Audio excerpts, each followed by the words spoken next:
EA Sports, it's in the game. Some of the most iconic tagline I can think of in video game history may be the EA Sports and EA Sports Challenge, EA Sports Big, EA Sports, every section of EA Sports with to NFL Street. Dude, I even like the Harry Potter game.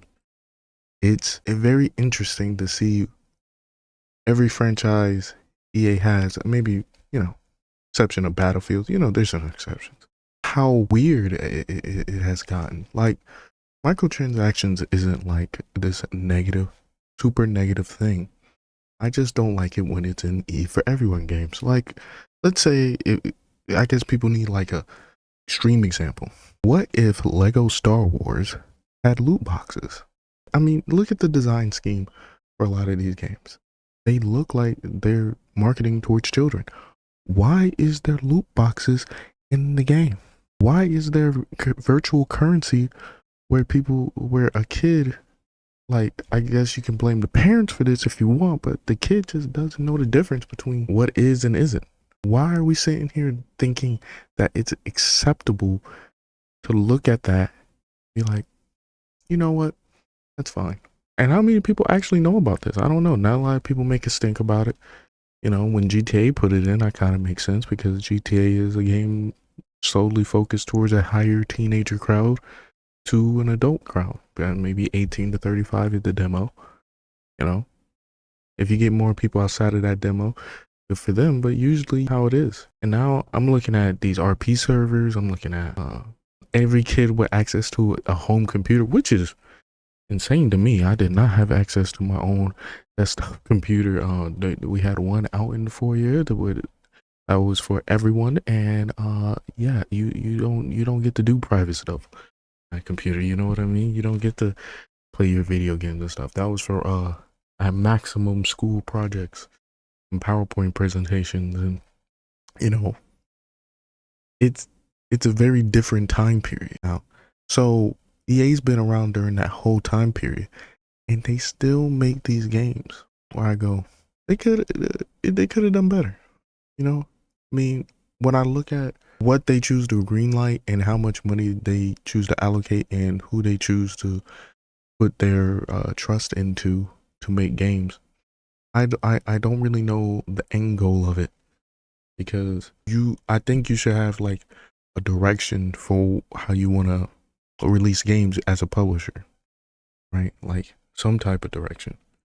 And I feel like the direction shouldn't be, your creative direction shouldn't be more money. More money, please. It shouldn't be your creative direction shouldn't be let's make the same thing over and over. Disney. We don't need to see it. Actually, I'm a firm believer if after Endgame, they probably should have just like wiped it and tried to do something else. But like, just go in a different direction. They have a bunch of IPs under their belt. I know a lot of the Marvel movies haven't really, or shows haven't been super successful other than that franchise. So I kind of get why you want to stick to the formula, which that's when it usually happens when you get like a inch of success or like a little bit of success. It's just natural to stick to that formula for success. Yes, EA is just a victim of that. A victim of sticking to a formula for success, And, I remember the loot box controversy they had when Star Wars Battlefront 2, not the old ones, the new ones. And it was such a big deal online, but I don't think it was like a big deal at large. So when you go on the internet and see like everyone in an outrage, I think we have to remember that it's a small constituency of the internet that actually care about like how much money a company is making. They just want a good game. Like if you see Dragon Age Veilguard as like a normal game that had no attachment to the Dragon Age series, it's a decent game. It just wouldn't have sold nearly as good because sometimes the brand carries the product. Sometimes Coke comes out with this dumbass flavor, and the only reason people are even attempting to drink it is because it's a Coke product. Same thing with EA. Same thing with Madden. If Madden was an independent sports game, like totally free of any influence of me, any influence of Madden, John Madden, his likeness, people of the NFL, their likenesses, it would be a mediocre sports game. It would be bad. Actually, it would be borderline bad. I don't think anyone would play it. So a lot of the branding in this marketing is super important for game success. You know, marketing is like a crazy part of it. But I think you still need to keep the brand, protect the brand to some extent. You know, when you see what happens to people who are just one person of the brand, because EA is like a huge company, so you can't really be like, well, this guy's awful, so everyone at EA is awful. Which, I mean, some people do. It's just not logical. What you can see in one person, like in the Shannon Sharp situation, you can see, well, I can dislike the things he do, so Club Shay Shay is just naturally on my do not watch list for a lot of people. You see what I'm saying? But for EA, it's hard since it's a nameless, faceless entity. All you have to be like, I've been EA'd. EA's awful. EA's trash. EA's this boogeyman of the industry. You know, Ubisoft going through it too. But it's like the more you think Sims and see, let's say they stop calling it Sims after Sims 1. Would you still play Sims if the game wasn't called Sims? You get what I'm saying? I think branding is such an important like part of video games nowadays. Would you play this new Elden Ring Night Ring game if it wasn't called Elden Ring Night Ring and it was just called Night Ring? No, I don't know. You know, I think that's how much marketing it like means. So the developer like output like kind of tanks a little bit.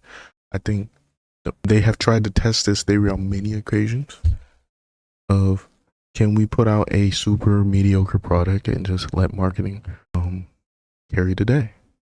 And especially in the streaming era, in music, I see that a lot, where you can put out a mediocre product and hopefully your marketing and your brand name and brand loyalty, especially, that's why I see every rapper as a brand. So I see like every attempt at an album as a test of brand loyalty, and sometimes they fail because sometimes it's a mixture of, do you need content or do you need unique characters to carry that content? The quality of content is important or is it not? And I think that's the tug of war where every company in the entertainment business, which I think video games are, right?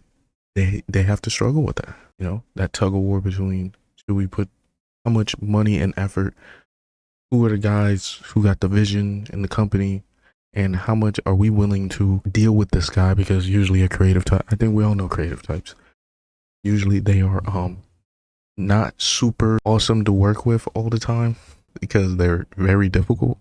How much can you work with them and market it and still come out with a good product? Because I think we see this with Drake a lot, the rapper, where he is super creative, where he wants control, where, and the and your record label is saying, well, I would love to like advertise your product, but it gets increasingly difficult because you get increasingly difficult, you know?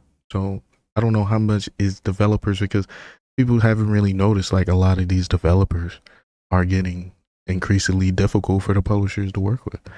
Now, is that could be the reason why all these games are kind of getting weirder and weirder and, you know, less quality? Maybe. I mean, not a lot of people can produce in like terrible like conditions, especially in a creative sense.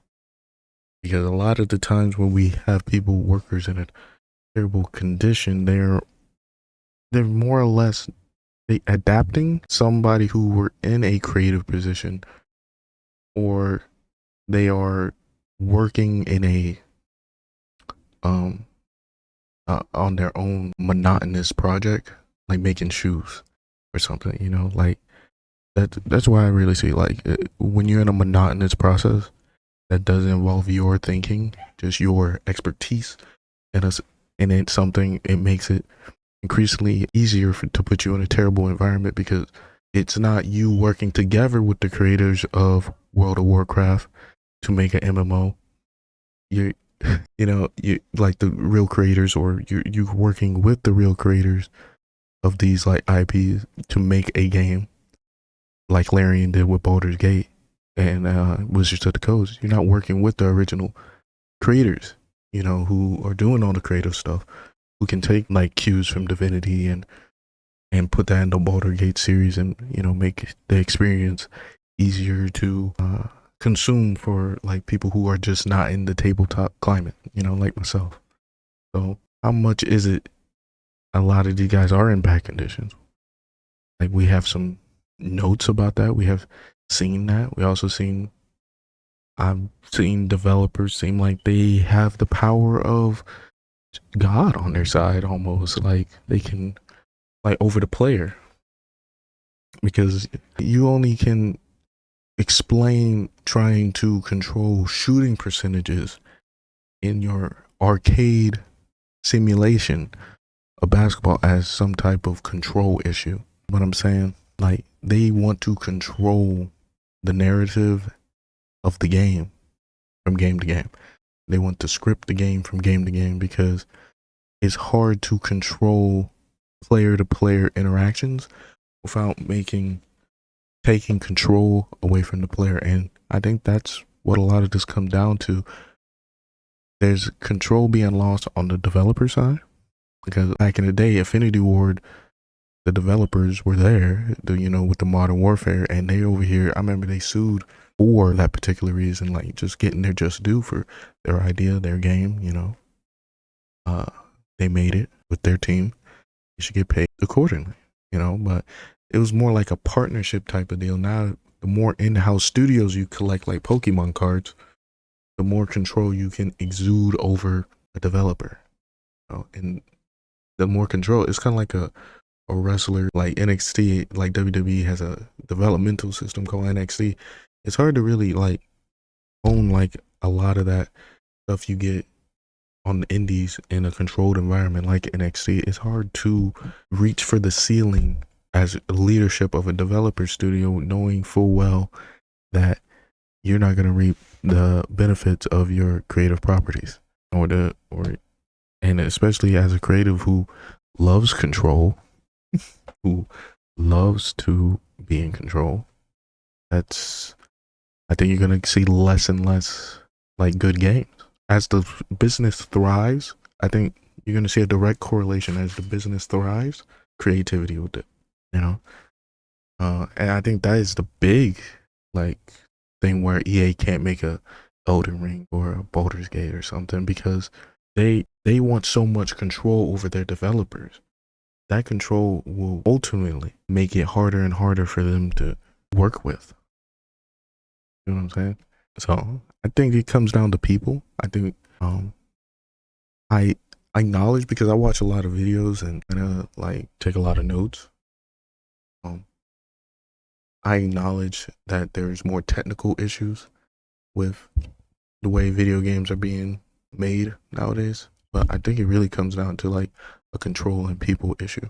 Like, if I don't see a way for me to be ultimately super successful, it's harder and harder for someone creative to write like something great. It just gets harder. And the less control and ownership you have over your properties, you're ultimately going to run into that problem. So yeah, I think control is a big thing. Living up to standards that they think people want them to live up to.